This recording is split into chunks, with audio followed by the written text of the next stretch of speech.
Mac, before that. Body Shop, before that. Sephora, even before that. Let's go back further yet, to the year 1950. It's a busy day at work when the phone on this gentleman's table rings. This gentleman is J.R.D. Tata. It's been 12 years since he's taken over as the chairman of the Indian multinational firm bearing his family name that is already displaying clear signs of becoming the multi-billion-dollar giant that it will over the decades to follow. A familiar, friendly voice greets Mr. Tata. Except it isn't just any other regular work call. The voice at the other end of the call is that of the country's Prime Minister, Mr. Jawaharlal Nehru's. He's called to share a concern. There is no cosmetic brand in India. If an Indian lady wants to use makeup, she has to depend on expensive international names that, apart from being pricey, aren't particularly considerate of Indian weather conditions and the beautiful skin tone of our gorgeous Indian ladies. Would JRD give this need due thought?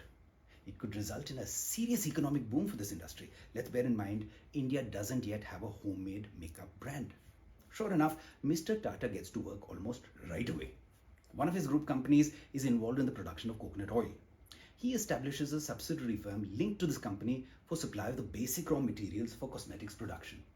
He then handpicks a team to deliver upon his vision of a true blue made in India product. There are some challenges along the runway though. To create a strong perfume base for his brand, he needs to enlist the expertise of master perfumers with experience within the cosmetics domain. He enrolls the services of two firms, Renoir and Robert Piguet, two celebrated French perfume producers, but in a strictly consultancy capacity. The brand's product signature is now shaping up beautifully, but there is a concern. They still don't have a brand name. A team representing the Tata Group is sent to Paris to put their heads together with their French counterparts to address this challenge. This is where this gentleman steps in. Not literally, but his work does. His name is Leo Delibes and he's a well-known French composer. An opera he's composed is playing to houseful shows in Paris and is centered around a female protagonist, an Indian girl, the daughter of a Brahmin priest who falls in love with a British officer. A forbidden love story, as you'd imagine. The heroine's name is the French translation of the Indian goddess of wealth and prosperity, who stands for power, fortune and beauty. When the Tata team hear about this opera from their French counterparts, they know they've found their brand's name.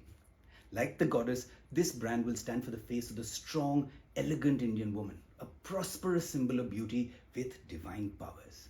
And so it goes from Lakme to its French translation, Lakme.